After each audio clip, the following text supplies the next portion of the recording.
Hello and welcome to Reporters, the show that brings you all the very best of France 24's reporting from all around the world.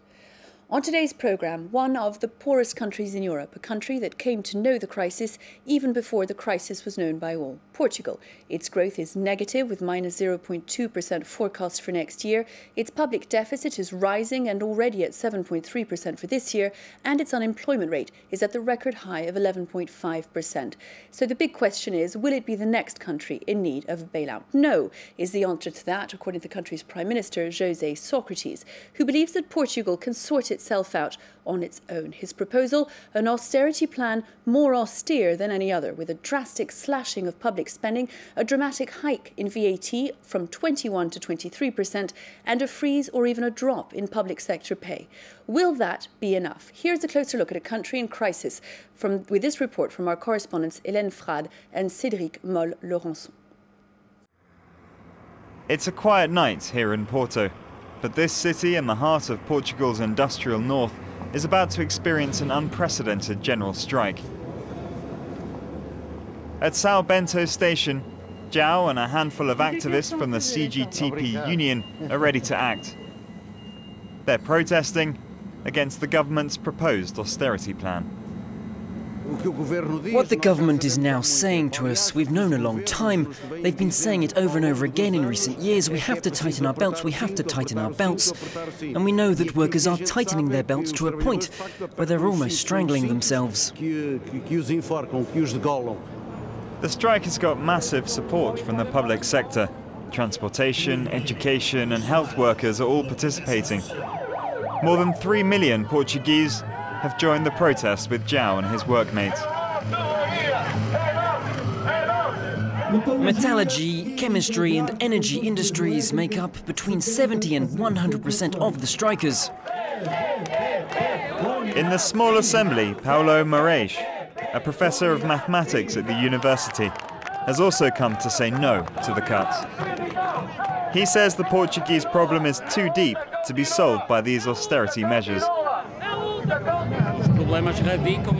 Our current problems are related to the recession and to the over-dependence of our economy on the state budget. This budget has just become one big machine that collects taxes from people to feed the huge central business that the state has become and to favor those who are close to power. Paulo Moraes does not make compromises. He used to be the head of town planning at the City Hall, but he was pushed out of office for exposing illegal practices. Like this real estate project, which he stopped from going ahead. After he was gone, it was authorized by the City Council. Here we have a plot of land that was originally dedicated to sports, but now it's been turned into a real estate project. A project that does not obey the rules of town planning and that uses public land. This is illegal. Today, Paulo continues to fight against corruption in his work with the NGO Transparency International. In his view, corruption is fueling the crisis. There's corruption in urban development, in public works, and in other areas. And it's not about how competent or efficient you are, it's about how much influence you as a company have. And that's how you destroy a country. When economic opportunity is hoarded by companies who are favored by the state. And by promoting this type of company above others, well, those who are more competitive lose out. Corruption is the heaviest tax we all pay. Paulo says this corruption is shown by advantages granted by the government to private companies running the motorways. He says the problem is rooted in the links between political power and economic power in Portugal, and that this close connection ultimately stifles public finances. In addition to the profits that they have taken from highway construction, businesses now enjoy a truly outrageous annual 14% rate of return. It's completely unacceptable. And that's just a gift from the state. At first, these companies were paid based on the deals they made. And then when they realized that it wasn't bringing enough money in, the state gave these companies a tax guarantee that we all finance with our taxes. And then, when that no longer sufficed, the state made the end users pay even more money. The story of Américo Amorim is an example of how Portuguese politics and economics are intertwined. With nearly 3 billion euros, Amorim is the country's richest man. He's transformed a small family business into a world-leading cork manufacturer. The company also deals in finance and energy sectors. He's invited us to the family estate at Moselos, a few kilometers south of Porto. The visit begins with a private tour of the small museum. And there's no question of talking about sensitive subjects. We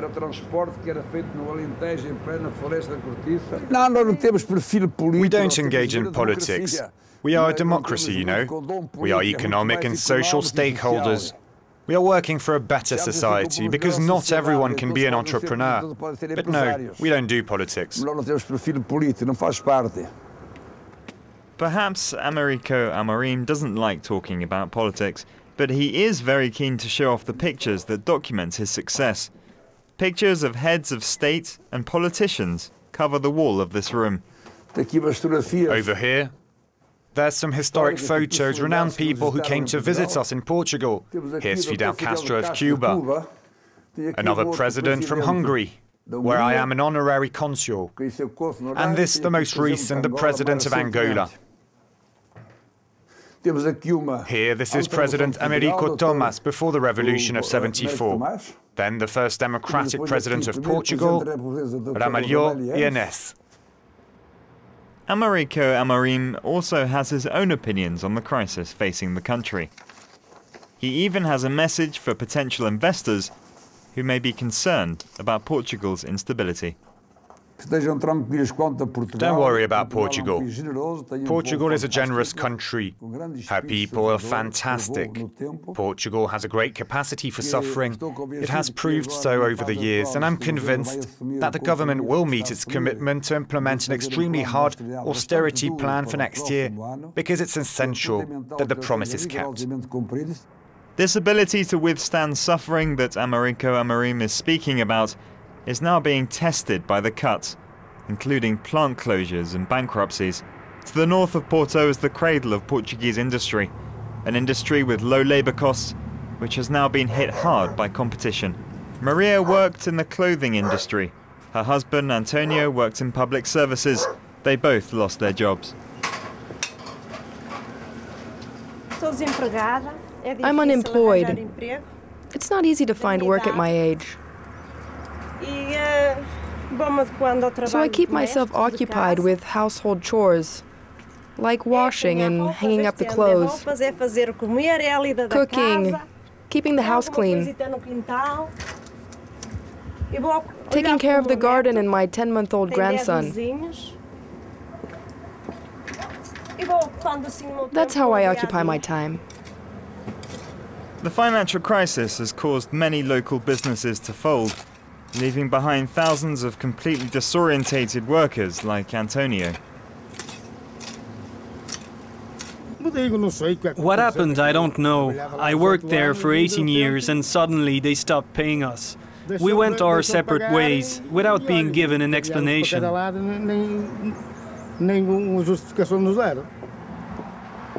Due to the lack of resources, both of Antonio and Maria's daughters still live with their parents. One of them is unemployed, just like their son-in-law Tiago, who's beginning to think of a future elsewhere. I have friends who went to Switzerland, Luxembourg, Belgium. I have many friends in Belgium and in Spain, but it gets complicated there too. Sometimes it makes me want to rebel and fight back. But I try not to think about it too much. I try to forget, to not think about what's happened. Because it's not good. We're already really depressed. And the more we think about it, the more depressed we get. Poverty has settled in, and some of the poorest here feel like they've hit rock bottom. Like every morning, the children from the housing estates come to get breakfast from a neighbourhood association. Isabel has worked here since 1989. She is responsible for picking up the children in the area so they don't go to school hungry.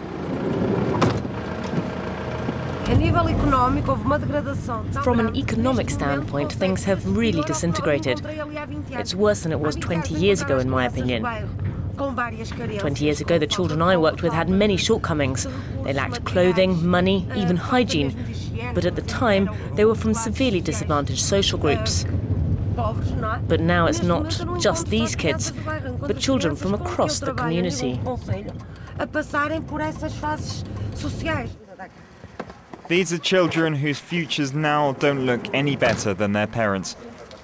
Portugal is at the bottom of the OECD scale for the proportion of adults that have been in higher education. Many of these kids will have to leave school early. Joaquina is 43 years old and lives off a minimum wage, which she uses to support 6 children. It's not enough to have big ambitions. You mean the future of my grandchildren? Because I imagine it's going to be very bad for my children. When they get to 16, I'll be forced to withdraw them from school so they can work and help support us. With 475 euros, I can't feed them during their studies. Everything's been taken. The government is taking from Social Security, and Social Security has been taken from us. Faced with Joaquina and other families in the neighbourhood, social workers are dealing with increasing despair.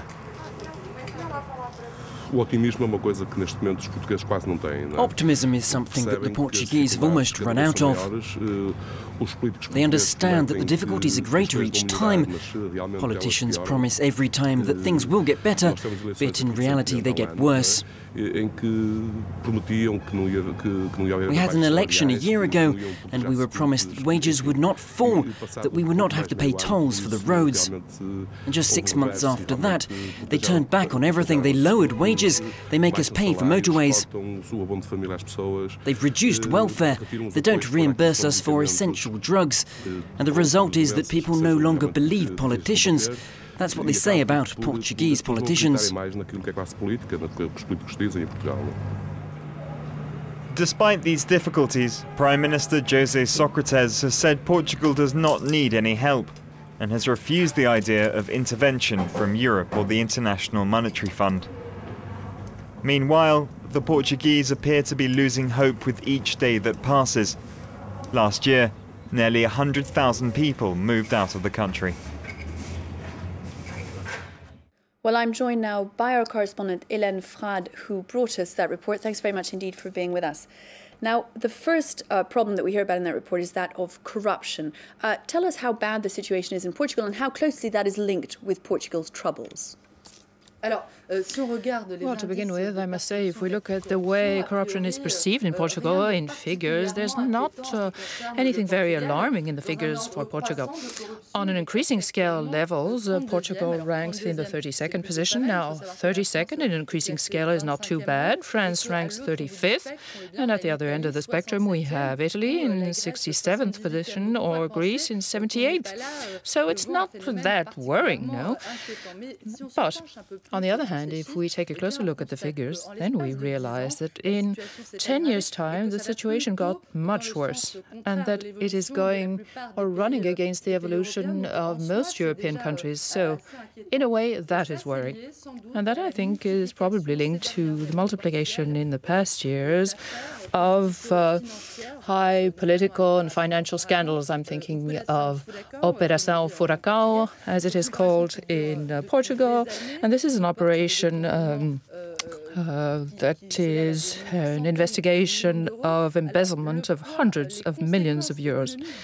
The economic consequences of these big scandals and the impact they have on a small and struggling economy is, of course, huge. And the consequences of all of these political and financial scandals are multiplied by the economic crisis. What is interesting to notice is that more so than matters of corruption, these are matters of collusion between the business world, the banking world, and the political world. And of course, this has great consequences. Pablo Moraes says it, and the consequence of this is the exclusion from the world of business of all the more competitive businesses, because they're not close to the realms of power. So they're excluded and they're left by the wayside. And yet, one thing that's noticeable is that Portugal hasn't had the sort of demonstrations in the street. People have not taken to the streets in the way that they have in Greece or even in France, for instance. Indeed. I mean, coming from France, of course, you see things differently, because people have demonstrated and have taken to the streets in great numbers after the retirement project was proposed. But this actually has triggered very little protest. What the Portuguese said is, we are very Pacific people, and on the other side of the line, people here are very docile. That's what the business captain said, and in that he agreed with what Américo Amorim said. And there's another phenomenon too, which is the fear. Trade unionists, the ones we see at the beginning of the piece of reporting, told their trade union representatives, do not fear representatives of the authorities. And these are things you would never hear in France. I mean, not that I want to make a caricature of French trade unionists, but anyway, it's different. And there's a tradition in Portugal, which is to walk the talk, in other words, and go when you're not happy. There's a tradition of immigration that is a long-going tradition in Portugal. 100,000 Portuguese left their country last year. Same number of people who've left the country this year already, so it's a silent protest. Thanks very much indeed for your report, and indeed for being with us here in the studio. Thanks very much to you for following this programme. We'll be back very shortly with another edition of Reporters. Of course, I do hope you'll stay with us. Goodbye for now.